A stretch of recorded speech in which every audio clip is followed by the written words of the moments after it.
نحمده ونصلي ونسلم على رسوله الكريم وعلى آله الطيبين وأصحابه الطاهرين اما بعد۔ حضرات گرامی، 2025 ختم ہوا ہے، تو کل سے 2026 کے بارے میں جو علم نجوم کے ماہر ہیں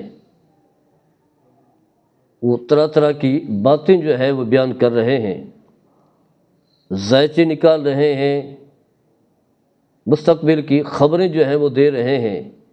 ایسے محسوس ہوتا ہے کہ شاید یہ عالم الغیب ہیں، غیب کی خبریں جو ہیں وہ جانتے ہیں، انہیں سب کچھ پتہ ہے۔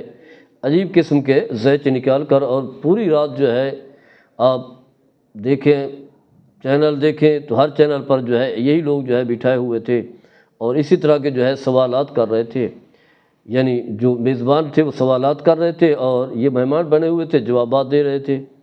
عجیب عجیب قسم کے سوالات اور عجیب قسم کے جوابات، یہ ہو جائے گا تو وہ ہو جائے گا تو ایسا ہوگا۔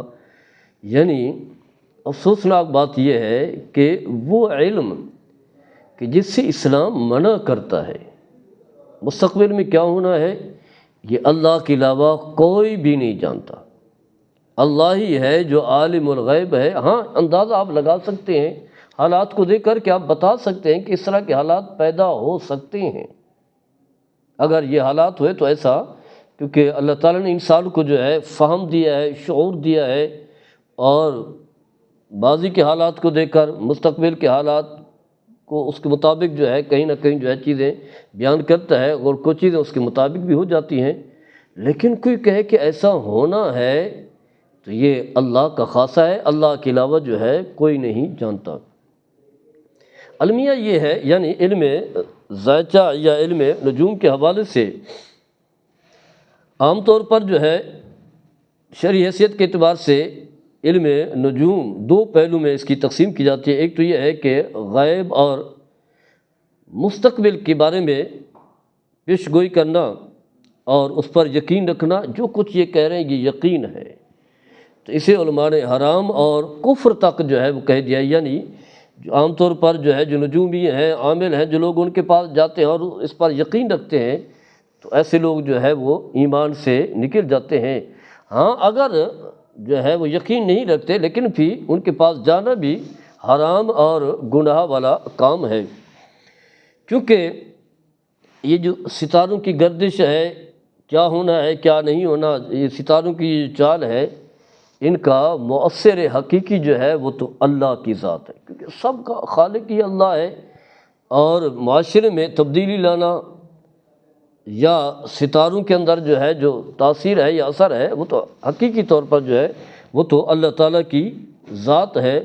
اور نبی کریم صلی اللہ تعالیٰ علیہ وسلم کی بکثرت حدیث مقدسہ ہے جس میں جو ہے ستاروں کو مؤثر قرار دینے سے جو ہے سختی سے منع کیا گیا ہے۔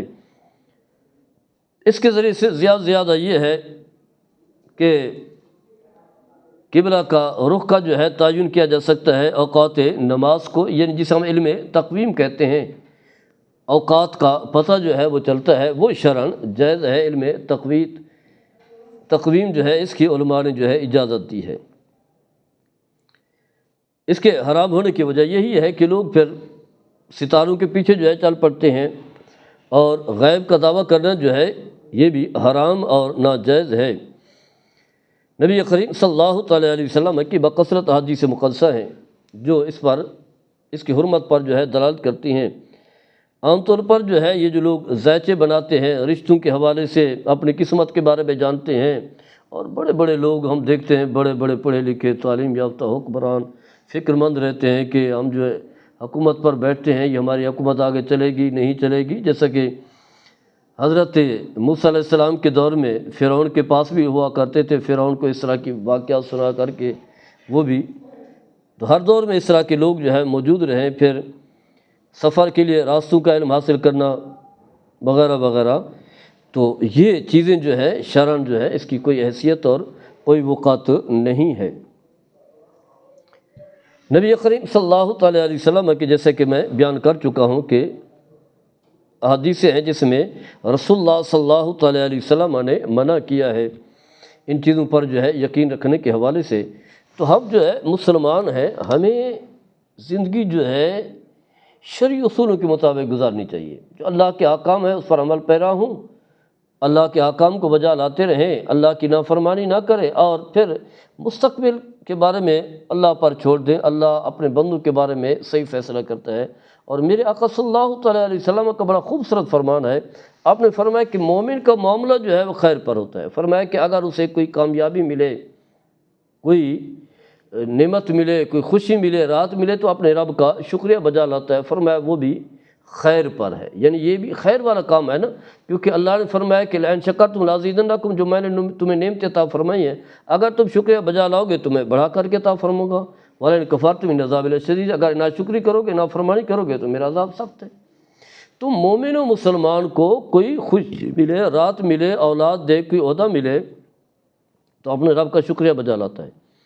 فرمایا کہ اگر کوئی تکلیف پہنچے تو اس پر صبر کرتا ہے۔ اللہ نے یہی فرمایا کہ ان اصابت کو مصیبت، فرمایا کہ تمہیں تکلیف پہنچے تو یہی کہو انا للہ و انا الیہ راجعون۔ یا اللہ خود فرما رہے کہ ہم اپنے بندوں کو آزماتے ہیں، یا اللہ تعالیٰ کی طرف سے آزمائشیں ہوتی ہیں، تو فرمایا اس وقت بھی بندہ صبر سے کام لیتا ہے، فرمایا یہ اس میری خیر ہے۔ تو ہمیں کیا پرواہ ہے، کیا فکر ہے مستقبل کے بارے میں؟ اللہ جو چاہے کرے، ہم اس کے بندے ہیں، اس کے حکم کے تحت ہیں، اس کے احکام کے مطابق جو ہم نے زندگی گزارنی ہے۔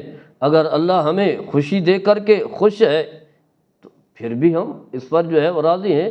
اگر اللہ تعالیٰ ہمیں آزماتا ہے، تکلیف میں ڈالنا چاہتا ہے، تو کوئی پریشانی والی بات نہیں ہے۔ اللہ کی طرف سے آزمائش ہے، وہ تو خالق ہے، اس نے بہت کچھ دے رکھا ہے۔ اگر کہیں مصیبتیں، تکلیفیں آ رہی ہیں، پریشانی آ رہی ہیں، تو وہ بھی جو ہے گناہوں کی معافی کے لیے یا بلندی درجات کے لیے ہیں۔ تو ایسی بلا وجہ جو ہم پہلے سے پریشان ہو جاتے ہیں، اپنے منصوبے بناتے ہیں، منصوبے ویسے انسان کے نہیں چلتے، وہی ہوتا ہے جو اللہ چاہتا ہے۔ اللہ تعالیٰ ہمیں ایسے زاویہ بنانے والے، نجومی، عامل، فرضی باتیں گھڑنے والے، ستاروں کی چاروں کے پیچھے چلنے والے، اللہ تعالیٰ ان کے شر سے بچائے۔ اور خاص کر ہمارے حکمران جو ہیں، انہیں کوئی شعور ہی نہیں ہے، کام اپنی مرضی کے کرتے ہیں، ملک میں جو ہے مہنگائی لاتے ہیں اور ان کے پیچھے بھاگتے ہیں کہ شاید یہ جو ہے تمہاری شہرت جو ہے وہ ہم کر دیں گے۔ کچھ بھی نہیں ہونا، وہی ہونا جو میرے رب چاہے گا۔ اللہ تعالیٰ ہم سب کو عمل کرنے کی توفیق عطا فرمائے۔ وما علیہ البلاغ۔